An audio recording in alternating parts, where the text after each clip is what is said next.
Bismillahirrahmanirrahim. Assalamualaikum warahmatullahi wabarakatuh. Waalaikumsalam warahmatullahi Waalaikumsalam warahmatullahi wabarakatuh. Baik, selamat malam ya.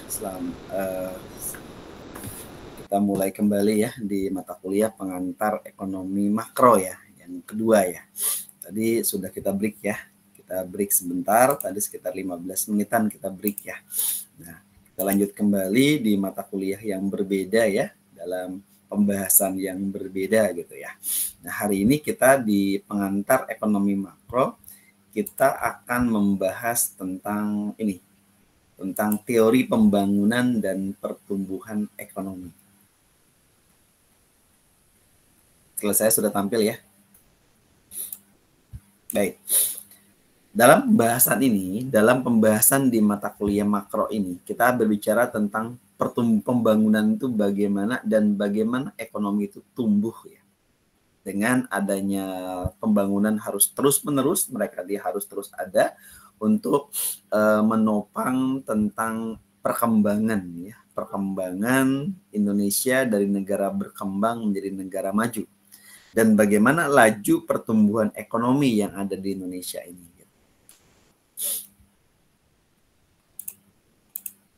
Ya, ini menurut Tadaro ya, Tadaro 2004 dia mengatakan bahwa pembangunan itu dia merupakan suatu proses yang multidimensional yang menyangkut perubahan-perubahan besar ya dalam struktur sosial, dalam sikap masyarakat, dalam kelembagaan nasional maupun percepatan pertumbuhan ekonomi, pengurangan ketidakmerataan dan pemberantasan kemiskinan yang secara absolut. Jadi kompleks ya.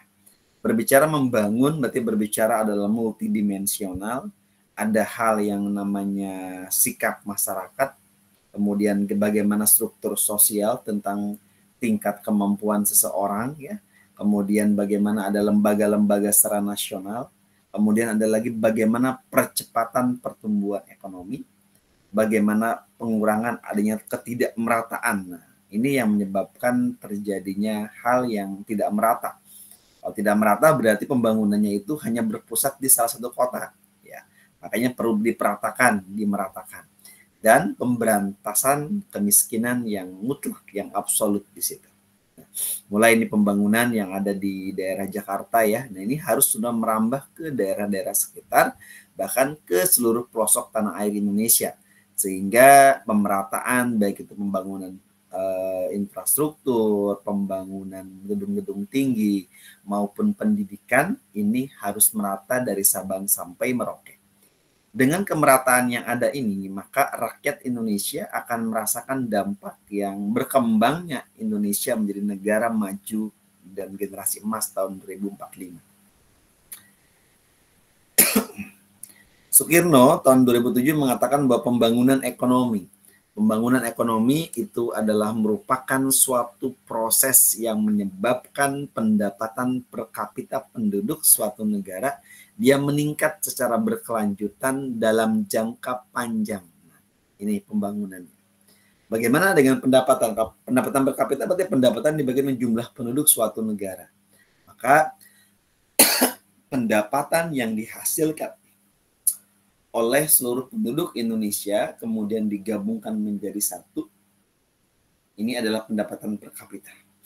Kesimpulannya, pembangunan ekonomi adalah usaha dan proses untuk menaikkan dan mempertahankan kenaikan pendapatan per kapita penduduk suatu negara yang secara terus-menerus dalam jangka panjang ya, dengan tetap memperlihatkan tingkat pertumbuhan penduduk disertai adanya perubahan yang mendasar dalam struktur ekonomi.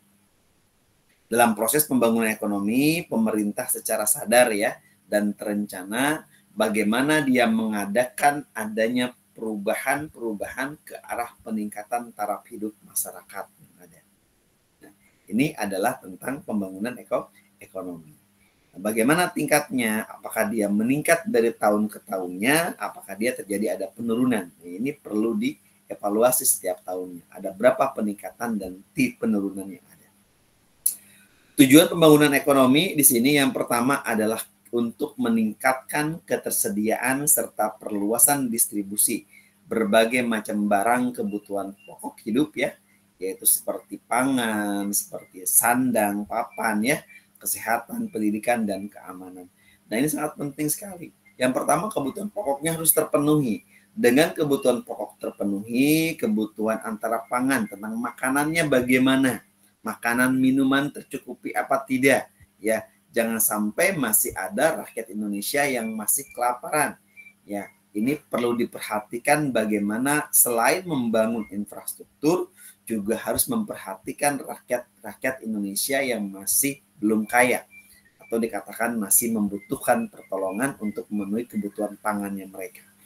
Yang kedua adalah kebutuhan antara sandang. Sandang itu artinya adalah pakaian. Berpakaian yang layak, tidak memakai pakaian atau pakaian yang sudah lusuh ya, yang sudah tidak layak pakai gitu. Ini pun harus diperhatikan sama pemerintah bagaimana agar merata. Kemudian yang ketiga adalah papannya juga sama, punya rumah. Jangan sampai mereka tinggal di tempat yang tidak layak sehingga ketidaklayakan itu akan berakibat kepada semua, baik itu kesehatannya akan menurun ya, kesehatannya akan sakit dan segala macam, sehingga juga dibutuhkan antara perhatian dari kesehatan itu apa. Kemudian pendidikan penting, ini harus merata satu sama lain. Dengan pemerataan pendidikan yang ada, secara otomatis rakyat Indonesia, generasi penerus bangsa, mereka akan bisa memberikan yang namanya peningkatan kesejahteraan keluarganya ya, untuk mereka bisa hidup menjadi lebih baik.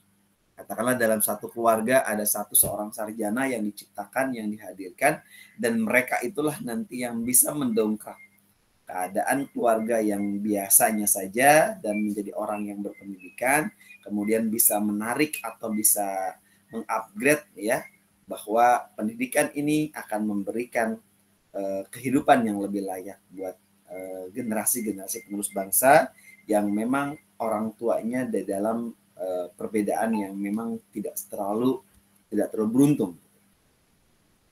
Kemudian keamanan juga penting. Tidak merasa tertekan ya, dia hidupnya aman, tidak merasa terintimidasi dan sebagainya. Sehingga ketersediaan dan perluasan distribusi ini tetap dia harus memenuhi kebutuhan pokok dan mulai dari sandang, pangan, papan, kesehatan, pendidikan, juga keamanan yang layak. Yang kedua, bagaimana dia bisa tujuannya untuk meningkatkan standar hidup yang layak, yang meliputi peningkatan pendapatannya, penambahan penyediaan lapangan kerjanya, ya, perbaikan kualitas pendidikannya harus diperhatikan, serta peningkatan perhatian atas nilai-nilai budaya, culture, nilai-nilai kultural, budaya yang ada di setiap daerah yang mereka pertahankan, dan itu menjadi warisan nenek moyang mereka, warisan daerah mereka yang perlu dilestarikan, jangan sampai itu punah. Dan kemanusiaan ya, yang jelas, sehingga selain secara material ya meningkatkan kesejahteraan masyarakat, juga menumbuhkan adanya jati diri sebagai pribadi dan bangsa. Yang ketiga, memperluas pilihan ekonomis ya dan sosial bagi setiap individu serta bangsa secara keseluruhan, dengan membebaskan diri dan bangsa dan sikap menghamba dan ketergantungan terhadap orang lain atau bangsa lain. Nah, seperti ini ya. Jadi inilah Indonesia, jadi harus merata, mulai pendidikannya harus merata, pemerataan infrastruktur, bangunan dan segala macam, tidak berpusat di satu kota ya. Kemudian juga ada pelayanan kesehatan dengan menggunakan Kartu Indonesia Sehat ya, atau KIS di sini ya.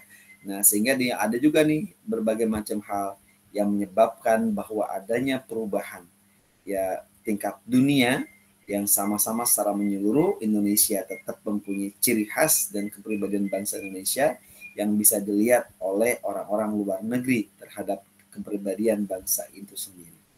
Kemudian ada lagi indikator keberhasilan pembangunan ekonomi. Indikator keberhasilan pembangunan ekonomi dimulai dari yang pertama adalah pendapatan per kapita. Pendapatan per kapita ini adalah yang disiapkan ya, bahwa yang namanya indikator dikatakan dia berhasil, ya, dikatakan dia berhasil, maka langkah yang pertama indikatornya dilihat, pendapatan per kapitanya itu gimana.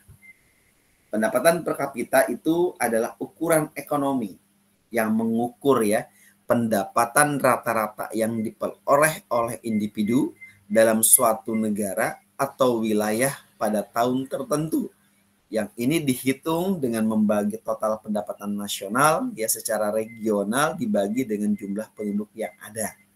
Pendapatan per kapita juga sering digunakan ya sebagai indikator kemakmuran relatif suatu negara atau wilayah. Negara dengan pendapatan per kapita yang tinggi cenderung memiliki standar hidup yang lebih tinggi dan lebih banyak sumber daya yang tersedia pada penduduknya.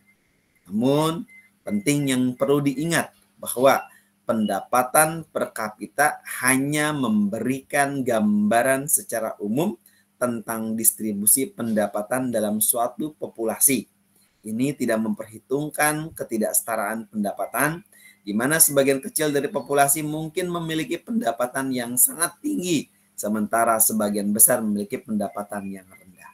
Selain itu, pendapatan per kapita juga tidak mencerminkan kualitas hidup secara menyeluruh, karena tidak diperhitungkan faktor-faktor seperti biaya hidup, kemudian akses ke layanan publik, ya, atau tingkat inflasi. Meskipun demikian, pendapatan per kapita tetap ya menjadi salah satu indikator penting dalam analisis ekonomi dan perbandingan antar negara atau antar wilayah. Yang kedua adalah indikator sosial. Bagaimana indikator sosial ini? Mulai dari jumlah konsumsi baja ya dalam 1 tahun, nah, berapa penghasilannya ini? Kemudian jumlah konsumsi semen dalam 1 tahun dikalikan dengan 10 ton ya. Kemudian jumlah surat dalam negeri dalam 1 tahun berapa? Kemudian berapakah jumlah persediaan pesawat radio dikalikan dengan 10 ya. Kemudian juga jumlah persediaan telepon dikalikan dengan 10. Jumlah persediaan berbagai macam jenis kendaraan sampai dengan jumlah konsumsi daging dalam 1 tahun itu dalam berapa kilo. Itu indikator sosial.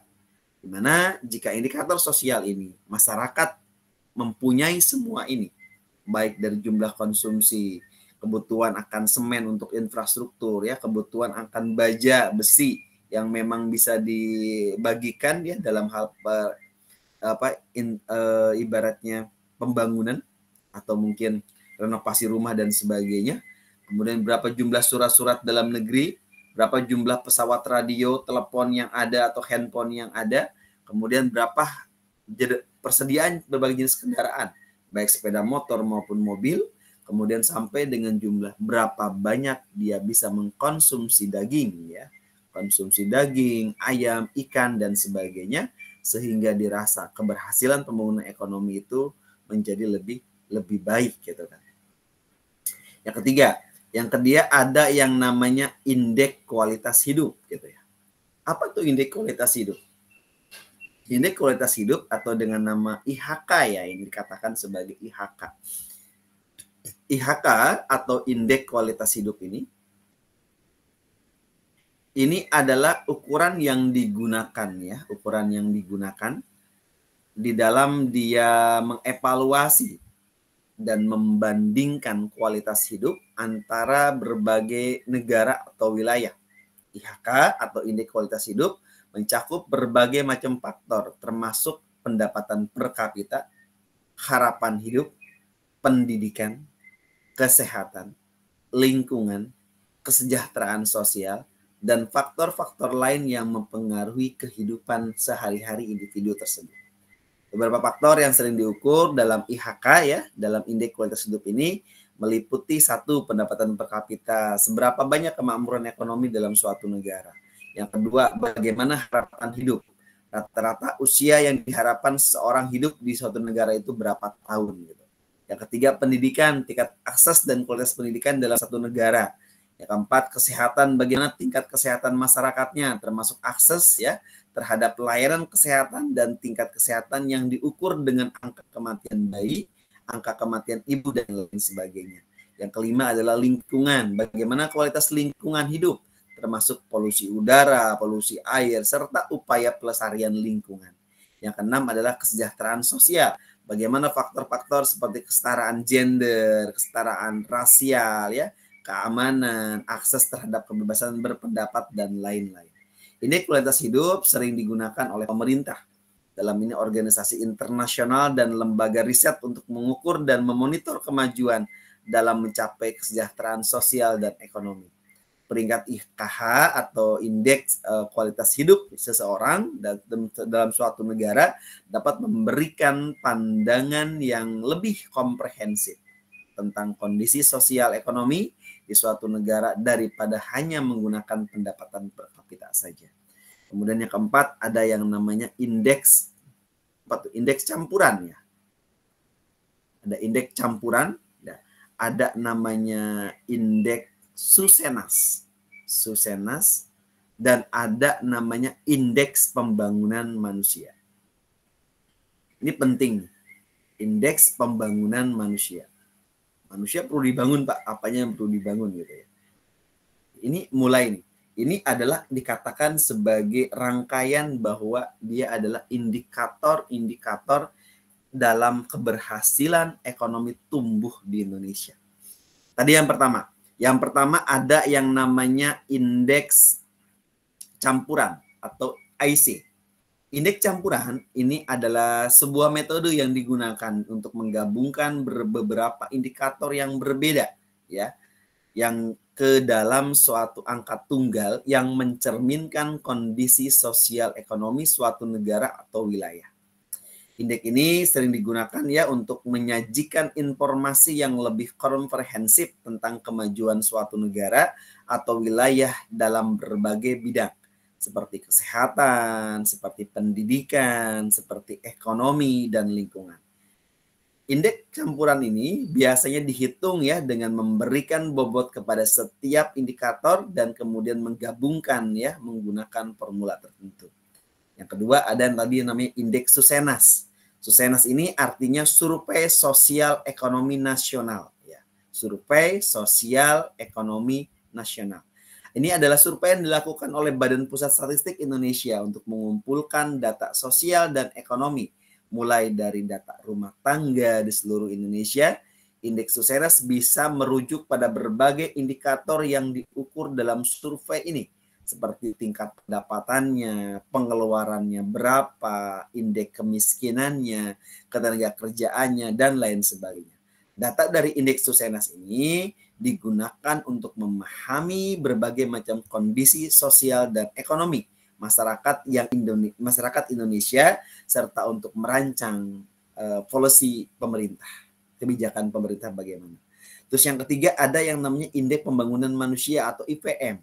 IPM ini sebuah indikator yang digunakan oleh PBB ya dalam hal ini untuk mengukur tingkat pembangunan manusia suatu negara. IPM menggabungkan 3 dimensi utama pembangunan manusia, mulai dari kesehatan yang diukur dengan harapan hidup ya, kemudian pendidikan dengan diukur dengan melek huruf dan angka partisipasi sekolah, dan standar hidup diukur dengan pendapatan real per kapita. IPM memberikan gambaran holistik ya tentang kesejahteraan manusia dalam suatu negara dan memungkinkan perbandingan antar negara yang dalam hal pembangunan manusia. Nah, ini berbagai macam faktor-faktor yang ada yang tadi ya. Mulai dari yang namanya adalah barang modal, di mana barang modal ini adalah barang yang dibutuhkan ya untuk modal dalam hal mengelola alam ya. Apa modal yang dibutuhkan di situ? Berarti adalah resource berupa sumber daya mesin atau alat yang digunakan untuk bisa mengambil sumber daya alam. Ini adalah barang modal namanya. Yang kedua adalah teknologi ya, nih laptop dan terkoneksi internet atau AI dan segala macam yang memang sama-sama dibutuhkan di situ. Kemudian yang ketiga ini ada yang namanya resource. Resource ini dikatakan di sini sebagai tenaga kerja ya, bahwa orang-orang itu bagaimana dia menopang kehidupannya agar bisa memenuhi kebutuhan yang ada. Kemudian sumber daya alam yang melimpah di Indonesia yang cukup kuat, yang bisa dimaksimalkan dalam potensi masyarakat yang adil dan makmur ya, yang semata-mata kesejahteraannya itu untuk digunakan oleh rakyat Indonesia, untuk masalah Indonesia, dan dikelola oleh pemerintah dan untuk kesejahteraan rakyat Indonesia. Nah, ini ada beberapa macam, ada faktor ekonomi ya, ada faktor lembaga sosial situ ya, mulai dari lembaga sosial, keadaan politik ya, institusionalnya bagaimana ya. Ini yang menyebabkan terjadinya perubahan-perubahan faktor-faktor alam yang digunakan. Kemudian berikutnya ada yang namanya negara berkembang. Negara berkembang di sini dikatakan sebagai negara berkembang jika dia sudah yang mempunyai yang namanya kemakmuran yang relatif ya. Kemakmuran yang relatif. Maksudnya apa? Kemakmuran yang relatif rendah. Kemakmuran yang relatif rendah gitu ya. Kemakmuran ini dikatakan sebagai tingkat individu ya. Tingkat individu di mana satu dengan yang lainnya ini mengacu pada tingkat, bisa juga individu ya, atau tingkat kemakmuran kelompok atau masyarakat dalam konteks perbandingan dengan orang lain. Ini bergantung pada tingkat pendapatan absolut, tetapi juga ini berbanding relatif terhadap standar hidup atau kemakmuran hidup yang komunitas yang sama atau sejenis. Dalam konteks ini, kemakmuran relatif yang dilihat dari kepuasan ini atau kesejahteraan diri seseorang ini berdasarkan perbandingan dengan orang lain yang di sekitarnya. Misal, seorang mungkin merasa makmur jika dia berada tetangganya atau rekan kerjanya yang lebih banyak harta dibandingkan dengan kesempatan dalam kehidupan. Jadi, kemakmuran itu bagaimana yang namanya tolak ukurnya bagaimana. Jika yang namanya tolak ukurnya itu yang menjadi pembandingnya gitu, yang menjadi pembandingnya dia lebih tinggi, maka dikatakan kita kalah. Tapi kalau misalnya dikatakan dia dibandingkan dengan yang lebih rendah, nah otomatis dia kebutuhan dia bahwa kemakmuran itu bisa menjadi makmur terlihatnya dibandingkan dengan yang lainnya. Nah, dikatakan sebagai kemakmuran relatif rendah ini biasanya mengacu juga pada kondisi di masa seseorang atau kelompok ya, dengan tingkat kemakmuran yang jauh di bawah standar atau dianggap normal di bawah rata-rata suatu masyarakat atau kelompok tertentu. Ini sering kali ya terjadi dalam konteks ketidaksetaraan ekonomi, di mana sebagian kecil dari populasi dia memiliki akses yang terbatas terhadap sumber daya dan peluang ekonomi. Kemakmuran relatif rendah juga ini secara otomatis ya dapat menyebabkan berbagai macam masalah sosial dan ekonomi. Yang salah satunya misal satu, ketidakstabilan ekonomi. Orang yang mengalami kemakmuran relatif rendah ini cenderung mengalami kesulitan memenuhi kebutuhan dasar. Misal kebutuhan makanan, kebutuhan perumahan, dan perawatan kesehatan. Hal ini dapat menyebabkan ketidakstabilan ekonomi dan ketidakpastian finansial. Yang kedua adalah kesehatan yang buruk. Orang-orang yang dengan kemakmuran relatif rendah mungkin memiliki akses terbatas terhadap pelayanan kesehatan dan makanan yang bergizi, yang dapat mengakibatkan masalah kesehatan kronis ya dan penurunan kualitas hidup. Yang ketiga bisa juga dengan keterbatasan pendidikan. Biaya yang pendidikan yang tinggi, akses yang terbatas, dan fasilitas pendidikan yang berkurang dapat menghambat ya berbagai macam kemungkinan seseorang untuk meningkatkan kesejahteraan mereka melalui pendidikan dan pelatihan. Yang keempat, akan muncul yang namanya tindak kriminalitas yang tinggi. Kemiskinan relatif ya sering dikaitkan dengan tingkat kriminalitas yang lebih tinggi karena mungkin orang ini terdorong untuk melakukan tindakan kriminal yang memenuhi kebutuhan dasar mereka. Yang kelima, bisa yang namanya ketidaksetaraan sosial. Kemakmuran relatif rendah ya dapat menghasilkan ketidaksetaraan sosial yang signifikan dan merasa mereka terpinggirkan dari masyarakat yang lebih makmur. Oleh karena itu, untuk mengatasi kemakmuran relatif rendah ini perlu adanya upaya dari pemerintah, organisasi non-profit ya dan masyarakat untuk mengurangi adanya kesenjangan ekonomi, meningkatkan akses terhadap layanan dasar ya dan menciptakan peluang ekonomi yang lebih baik bagi semua orang gitu. Yang kedua, di situ ada yang namanya produktivitas. Ya. Produktivitas sangat rendah. Nah, ini ngebahasanya ini ya, sangat rendah. Kalau rendah masih mending, ini sudah katakan sangat ya. Dikatakan bahwa dia adalah mempunyai namanya produktivitas yang sangat rendah ini biasanya mengacu pada tingkat output yang rendah dibandingkan dengan input yang dikeluarkan. Baik kita berbicara tentang waktu ya, atau waktu, tenaga kerja, modal, dan sumber daya lainnya. Hal ini juga dapat ya di berbagai macam sektor ekonomi dan berbagai macam dampak yang signifikan pada pertumbuhan ekonomi kesejahteraan masyarakat. Ada beberapa nih berhubungan dengan penyebab produktivitas yang sangat rendah, termasuk yang pertama misalnya kurangnya infrastruktur. Otomatis kan infrastruktur yang buruk seperti jaringan transportasi yang tidak efisien ya, atau keterbatasan listrik yang tidak memadai, ini dapat menghambat adanya produktivitas dalam kehidupan ekonomi. Kemudian yang kedua ada namanya keterbatasan akses ke teknologi. Ini kurangnya akses atau penggunaan teknologi modern dan efisien ya dapat membatasi kemampuan untuk meningkatkan produktivitasnya. Yang ketiga kurangnya pendidikan dan keterampilan. Kurangnya pendidikan dan keterampilan kerja ini memadai dan dapat menyebabkan produktivitas yang rendah di tempat kerja. Yang keempat adanya regulasi yang berlebihan. Dengan adanya regulasi yang berlebihan atau birokrasi yang rumit sekali, yang menghambat adanya inovasi dan efisiensi dalam proses bisnis. Yang kelima, bisa juga ada kondisi kerja yang tidak memadai. Faktor-faktor seperti kondisi kerja yang tidak aman atau lingkungan kerja yang tidak kondusif juga menyebabkan produktivitas yang rendah. Untuk meningkatkan produktivitas yang rendah ini perlu dilakukan berbagai macam upaya, termasuk investasi dalam infrastruktur yang memadai, pendidikan dan pelatihan meningkatkan keterampilan tenaga kerja, mengurangi hambatan regulasi, dan mendorong adopsi teknologi yang lebih efektif dan efisien.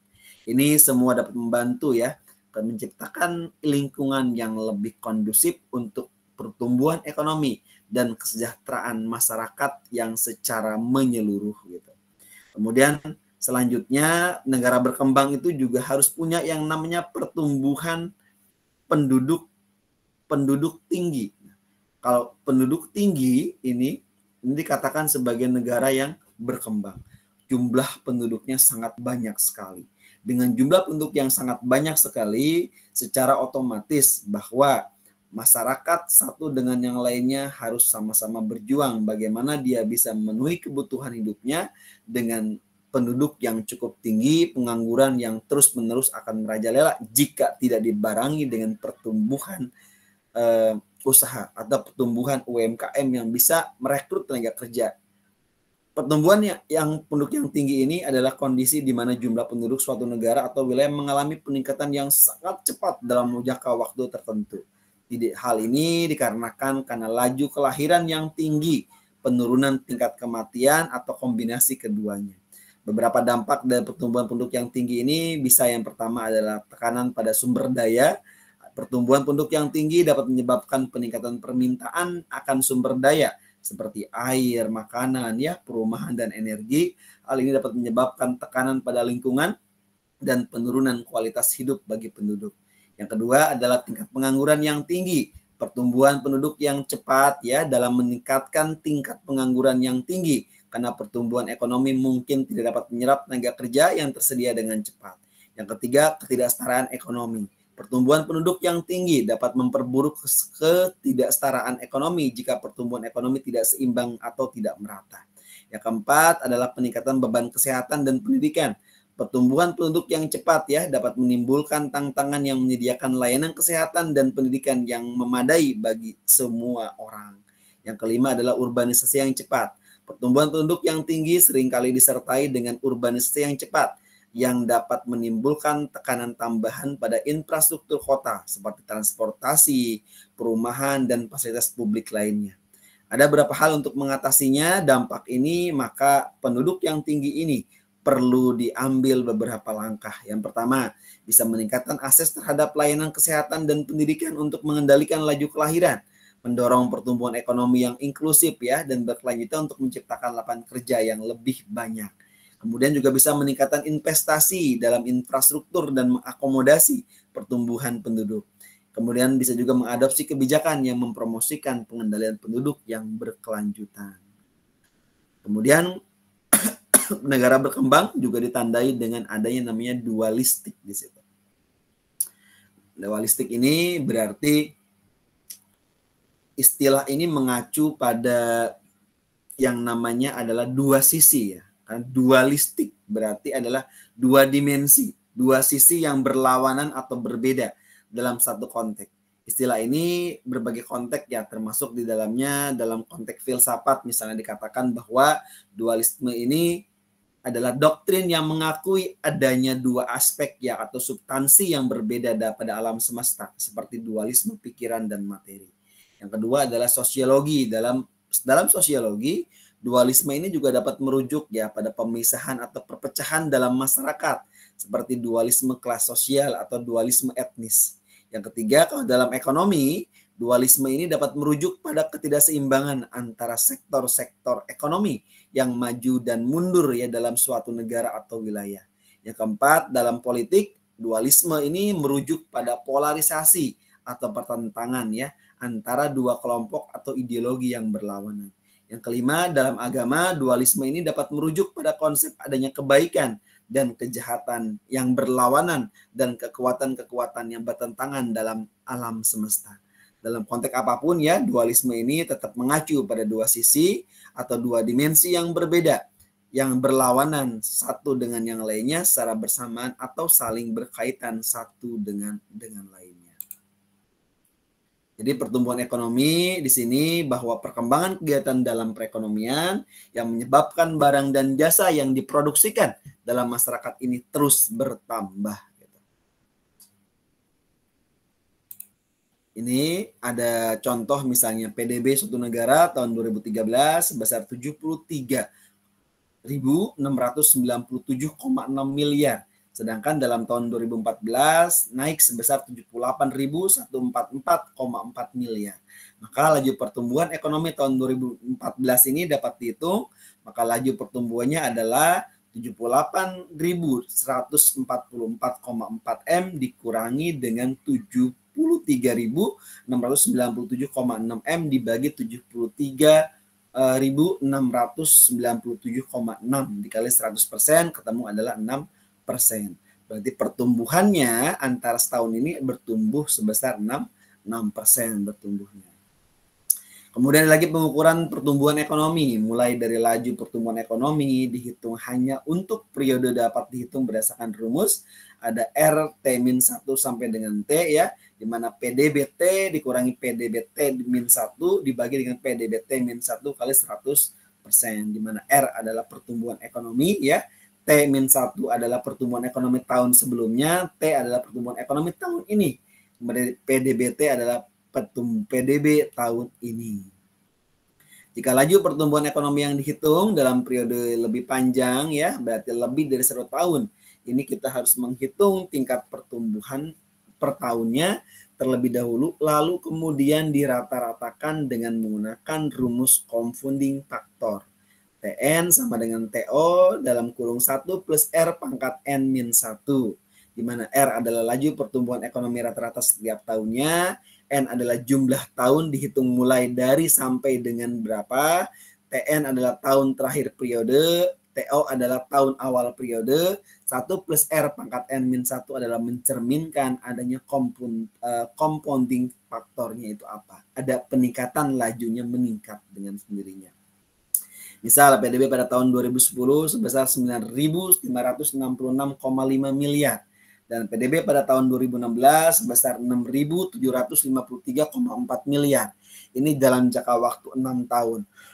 Maka laju pertumbuhan ekonominya TN sama dengan TP dalam kurung 1 plus R pangkat N-1 berarti 1 plus R dalam kurung pangkat N-1 sama dengan TN per TO. Maka dikalikan silang berarti 1 plus ya R-nya 6-1 sama dengan 9.566,5 dibagi T 6.753,4.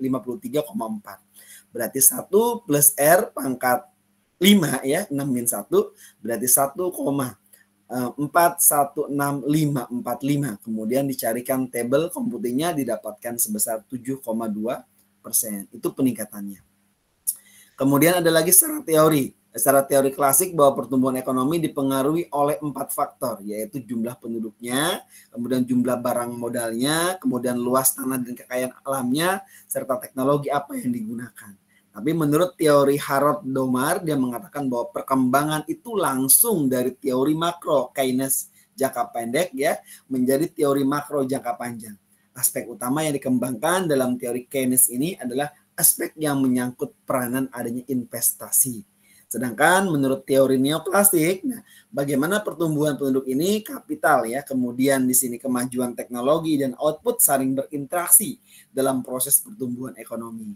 Kemudian teori menurut Schumpeter ya, dia mengatakan bahwa motor penggerak dalam hal ini perkembangan ekonomi adalah sebagai suatu proses yang ia beri nama inovasi dan pelakunya adalah para inovator. Menurut ya Schumpeter, yang lebih menarik dan lebih penting adalah kenaikan output yang bersumber dari perkembangan ekonomi. Perkembangan ekonomi adalah kenaikan output yang disebabkan oleh inovasi yang dilakukan oleh para wira swasta. Demikian yang bisa disampaikan di dalam diskusi kita ya, yang berhubungan dengan teori pembangunan dan pertumbuhan ekonomi. Silakan jika ada sharing atau pertanyaan dipersilahkan.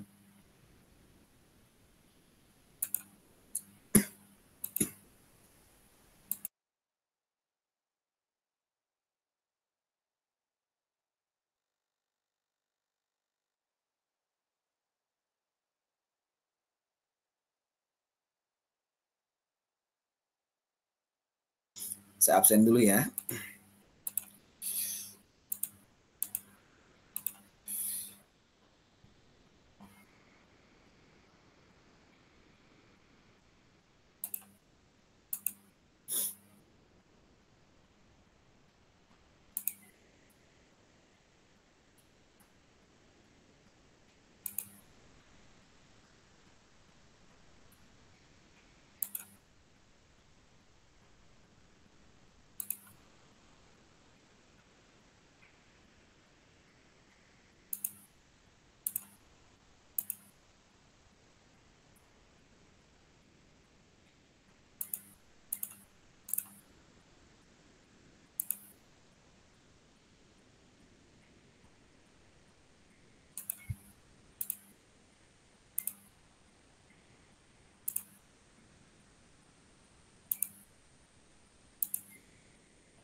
Ini sudah semua. Ulan Kania ada? Hadir, Pak. Halimah? Hadir, Pak. Muhammad Abdul Muthalib? Hadir, Pak. Ada? Sudarto? Hadir, Pak. Tommy Eko Arianto? Hadir, Pak. Ahmad Jalaluddin? Hadir, Pak. Anti Jesse Oktaria? Minta tolong dibantu dilihat ada tidak? Itu, Pak. Hadir, Pak. Ada. Hadir, Pak. Hadir, Pak. Oke, Mundibah Mutmainah? Hadir, Pak. Nur Alam? Ya, hadir, Pak. Sadiwan? Hadir, Pak. Sofi Isa Ismail? Hadir, Pak. Hadir, Pak. Oke. Nah, ini Arianto? Ari hadir, Pak. Malia Milatul Yatimah? Hadir, Pak. Michael Owen? Hadir, Pak. Ada tidak Owen? Ada? Ada, Pak. Iya Mariani? Hadir, Pak. Ada semua ya? Oke. Ini kayaknya yang satu sudah masuk ke 5. Kayaknya nih saya agak ini curiga nanti yang di absen yang 4 kemarin kosong. Kayak ini sudah ada nih. Kita lihat ya. Makro ini yang dosennya.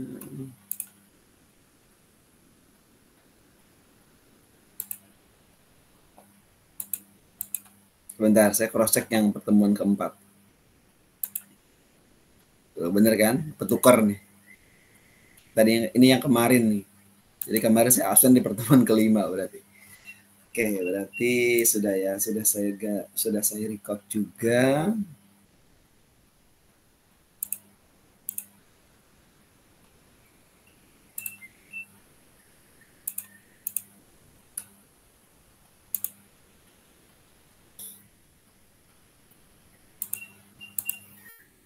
Oke, monggo silakan jika ada sharing atau pertanyaan, dipersilakan.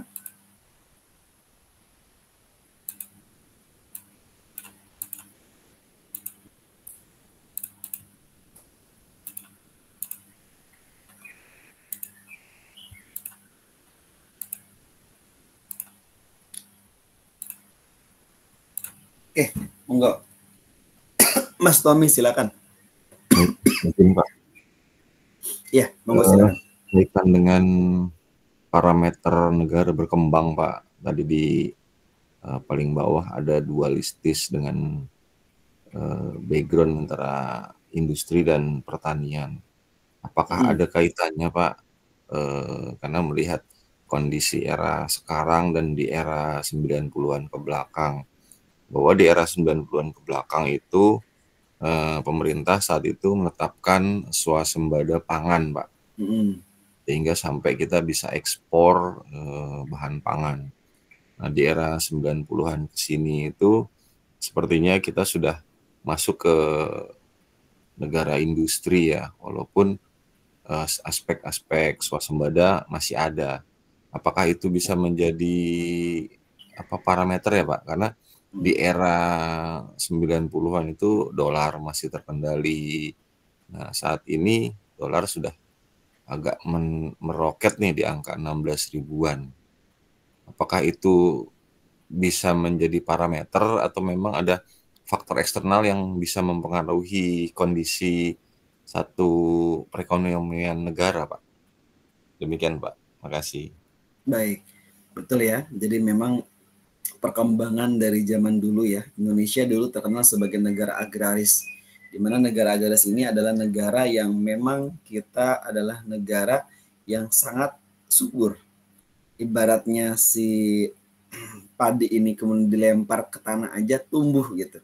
Hanya negara Indonesia yang mempunyai sumber daya alam dan melimpah yang luar biasa. Makanya pada waktu dulu Indonesia berfokus adalah bagaimana kita mengembangkan dengan swasembada, dengan negara kita adalah negara terkuat pada zaman dulu ya, negara agraris. Bahkan dulu ada juga kan yang kita sampai dengan menciptakan dengan berbagai macam inovasi-inovasi baru dengan menggunakan apa yang berubah gitu. Nah, inilah yang namanya tergerusnya dengan zaman. Karena saat ini dunia sudah berkembang sangat cepat dengan perkembangan teknologi yang ada gitu. Sehingga pertanian di Indonesia yang mayoritas adalah petani, kebanyakan dari masyarakat kita terutama generasi penerusnya itu tidak memperbolehkan, bahkan orang tuanya sendiri yang petani pun, kamu jangan jadi petani kembali. Kamu silakan mencari di luar untuk ibaratnya bersaing di kehidupan luar. Jadi petani itu capek dan segala macam yang mereka keluhkan di situ. Padahal sebenarnya di negara-negara lain yang memang mereka mencintai pekerjaan mereka, mencintai dengan ibaratnya apa yang sudah menjadi jerih payah orang tuanya itu dikembangkan dengan menggunakan teknologi yang canggih. Teknologi yang canggih ini digunakan untuk yang namanya memudahkan kehidupan manusia, memudahkan dalam proses penanaman sampai dengan pemanenan, sampai dengan ibarat itu jadi beras. Hal ini memungkinkan terjadinya pengkayaan atau mungkin penguntungan tuh para tengkulak dibandingkan dengan para petaninya. Ini yang menyebabkan masyarakat Indonesia, orang-orang tua yang orang tuanya petani tidak mau anaknya menjadi seorang petani kembali. Bahkan yang lebih miris lagi, orang yang kuliah di jurusan pertanian ya, yang mayoritas mereka mengambil jurusan pertanian apapun itu gitu. Mereka ketika lulus tidak mau terjun ke pertanian, tidak mau terjun ke perkebunan ya. Bahkan orang yang peternakan pun kuliah peternakan tidak mau terjun ke peternakan. Sehingga apa yang terjadi? Yang terjadi hanya orang-orang tua yang memang masih bertahan di sawah, masih bertahan jadi petani, tetapi anak-anak muda itu dengan sendirinya mereka sudah malas dan bahkan orang tuanya pun tidak mensupport bahwa yang namanya petani itu tidak menguntungkan. Bahkan kalau petani yang kaya, petani yang punya lahan hektaran, 10 hektar minimal dia punya, kemudian dia nggak kerja pun tinggal parawan sama yang ininya, sama yang ibaratnya yang nandurnya, sama yang menanamnya, kemudian setelah panen bagi hasil. 40-60 atau 50-50. Ini pun akan kaya dengan sendirinya jika punya lahannya besar. Malah saya agak miris nih, sebelum saya menjawab agak miris. Zaman dulu orang-orang tua dulu kerja mereka itu cuma dari jam 7 pagi mereka, kemudian mereka jam 4 sore udah pulang. Sore-sore mereka sudah kumpul di rumah sama keluarganya, makan bareng sama anak istrinya ya. Kemudian mereka habis itu juga mereka bisa bersantai ria di jam-jam habis isya. Mereka bisa bercanda gurau, bisa ngobrol dan segala macam. Kemudian mereka bisa tidur dengan tepat waktu ya, dengan jam 8-9 sudah tidur, kemudian mereka bisa bangun tahajud tengah malam mereka bangun. Dan kehidupan itu adalah kehidupan yang saya rasa adalah kehidupan yang barokah. Kenapa saya katakan kehidupan yang barokah? Karena kehidupan mereka itu walaupun mereka dengan pedagang dengan hasil yang pas-pasan, tapi mereka terbukti bisa menyekolahkan anak-anaknya sampai perguruan tinggi, bisa mengantarkan anak-anaknya bisa menjadi seorang dokter, bahkan bisa mengantarkan anaknya menjadi seorang yang memang punya jadi pengusaha-pengusaha hebat yang ada di Indonesia. Itu yang namanya kebarokahan hidup. Bahkan orang saat ini juga berpikir menjadi orang kaya. Kamu mau nggak usaha kamu besar? Jika usaha kamu besar ini, nanti ke depan kamu akan bisa menjadi orang yang ibaratnya nanti kamu bisa pulang semaumu. Bahkan bisa pulang jam 5 kamu sudah ada di rumah gitu. Dengan berbagai macam konsep yang ada, dengan berbagai macam pengeluaran yang ribet dan segala macam. Ujung-ujungnya diharapkan di masa tua ketika sudah ini Anda bisa hidup normal jam 5 sudah ada di rumah. Padahal hal ini terjadi yang sudah dicanangkan oleh orang-orang tua dulu. Mereka dengan hidup ala kadarnya, mereka pun bisa menyekolahkan anaknya, mereka pun bisa punya rumah, bisa membeli tanah, punya tanah sawah juga, dan mereka punya investasi lahan yang ada yang di pertanian mereka. Ini yang saya katakan itu lebih hebat dibandingkan dengan orang-orang saat ini. Kita saat ini bekerja sampai 24 jam. Bahkan di PT yang notabene tadi dibilang, Pak, itu industri. Sampai kerja nggak ada habisnya. Kerja kita shift 1, shift 2, shift 3 dengan mayoritas dengan perubahan kehidupan yang ada. Dengan berbagai macam teknologi yang ada, dunia kesehatan, dunia kedokteran yang luar biasa. Sehingga dengan penyakit pun akan terus bertambah yang baru dengan berbagai macam obat kimia yang kita konsumsi dengan sendirinya.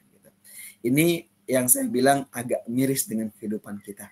Kita ibaratnya melihat seseorang, melihat sesuatu hal yang indah, melihat teknologi yang canggih dengan yang mereka, Jepang dengan China, karena mereka dengan sendirinya tanah mereka nggak subur. Lahan mereka tidak subur, ya akhirnya mereka menggunakan berpikir bagaimana mengembangkan teknologi yang ada. Indonesia bergeser dari zaman yang swasembada tadi, kita menjadi negara yang cukup kaya dengan swasembada, bahkan kita bisa mengekspor beras kita ke luar negeri untuk memenuhi kebutuhan hidupnya, kemudian bergeser dengan perubahan zaman, mulai dari Orde Lama, mulai masuk ke Orde Baru dengan adanya reformasi yang besar-besaran, kemudian juga sudah mulai saat ini dengan berbagai macam hal, perkembangan teknologi yang ada, bahkan sampai dengan adanya pembangunan infrastruktur yang luar biasa, yang megah-megah, yang bisa diciptakan, yang bisa dinikmati oleh orang-orang yang memang punya duit. Sementara yang tidak punya duit, yang biasa aja, mereka mobilitasnya biasa aja, itu mereka tidak bisa mendapatkan fasilitas yang lebih wah di situ. Nah, tadi berbicara masalah parameter negara yang berkembang ini dan kondisi saat ini. Negara berkembang itu umumnya memiliki beberapa parameter kalau kita lihat ya, dengan berbagai macam karakteristik yang berbeda dengan negara maju gitu. Nah, ini ada beberapa ciri negara yang berkembang. Yang pertama, kita bicara tentang masalah pendapatan per kapita. Negara berkembang ini cenderung memiliki pendapatan per kapita yang rendah dibandingkan dengan negara maju gitu. Nah, kita kan ingin menuju ke negara maju. Karena pendapatan per kapita kita yang di Jakarta gajinya UMR semua, Jabodetabek UMR, masuk ke daerah-daerah pelosok, gaji mereka nggak UMR. Bahkan masih Jawa Barat pun masih ada gaji yang separuh dari UMR Jakarta atau UMR Bekasi kan. Karena itu ada UMP, upah minimum provinsi yang ada. Dengan upah minimum provinsi yang ada, berarti kalau kita rata-ratakan, maka akan rendah pendapatan kita dibandingkan dengan negara maju gitu. Yang kedua, infrastruktur yang terbatas. Makanya untuk mendukung Indonesia menjadi negara yang maju dibandingkan negara yang berkembang, parameternya mau tidak mau bangun infrastruktur yang banyak, bangun transportasi yang bisa satu sama lain bisa saling membuat alur yang bisa berhubungan satu dengan yang lainnya. Kemudian listriknya bagaimana, komunikasi yang sering terjadi yang belum berkembang sebagai negara yang berkembang. Maka saat ini kan ada kan berbagai macam hal sudah diberdayakan ya, dengan teknologi, dengan dunia digital ya, automasi, bahkan sekarang sudah berkembang AI sudah ada. Yang ketiga juga pendidikan yang rendah. Sok lihat berapa pendidikan yang lulusan sarjana yang ada saat ini. Kemarin di Purwakarta aja kalau dilihat pendidikannya itu yang masih lulusan SMS1 itu masih kecil banget, masih di bawah 5% di sana itu.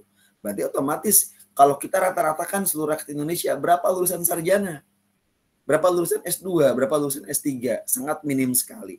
Sehingga meskipun ada peningkatan, tingkat melek huruf dan aksesnya ini terhadap pendidikan kualitas ini harus memenuhi sebagai negara yang berkembang. Kalau kita mau negara maju, maka harus setara dengan negara-negara lain yang sudah negara maju.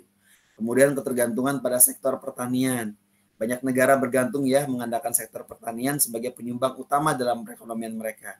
Tetap Indonesia walaupun negara industri tidak bisa semuanya industri, tetap mayoritas kita dari Sabang sampai Merauke, saking alam kita yang melimpah yang banyak luas, maka tetap negara agraris kita akan tetap ada walaupun hasilnya minimal bisa memenuhi kebutuhan dalam negeri Indonesia itu sendiri. Kemudian yang kelima adalah tingkat urbanisasi yang sangat cepat.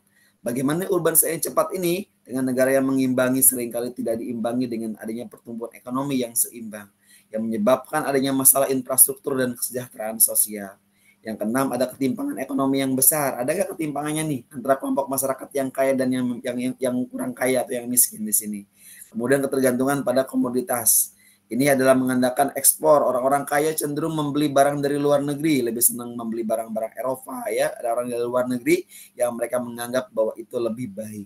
Bahkan seperti ekspor komoditas seperti minyak, gas, pertanian yang mereka rentan ya adanya fluktuasi dengan harga dunia yang ada.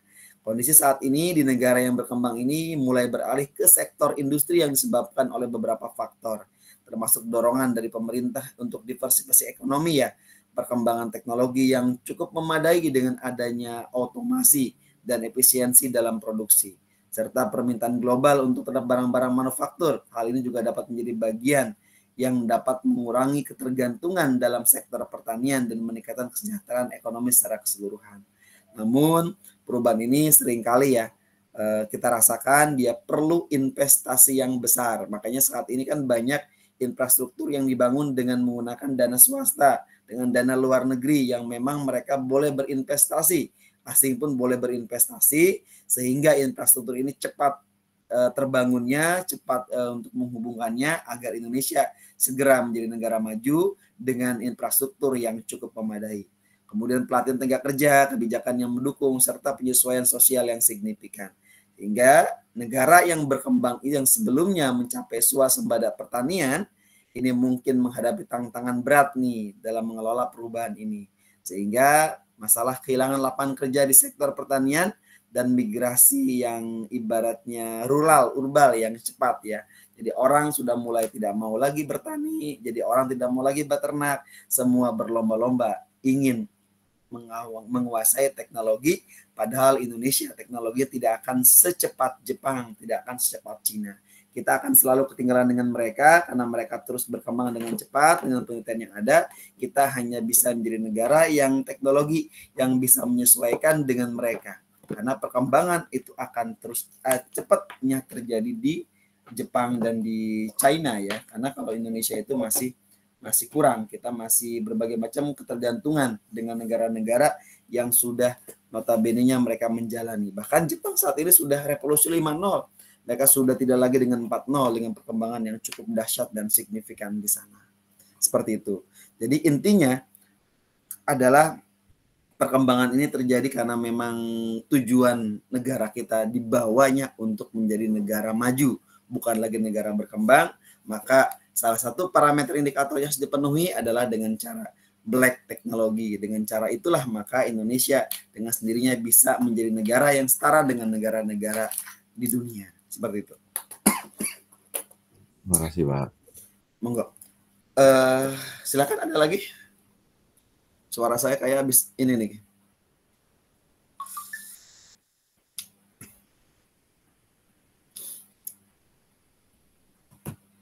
Kalau tidak ada kita cukup ya. Sampai di sini dulu ya, sampai minggu depan ya. Karena ini suara saya juga kayak habis ini banget nih, karena memang lagi kurang fit ya kondisinya.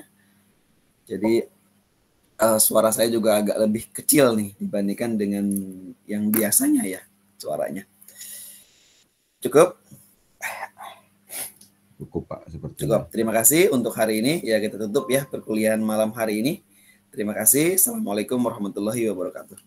Waalaikumsalam warahmatullahi wabarakatuh. Wabarakatuh.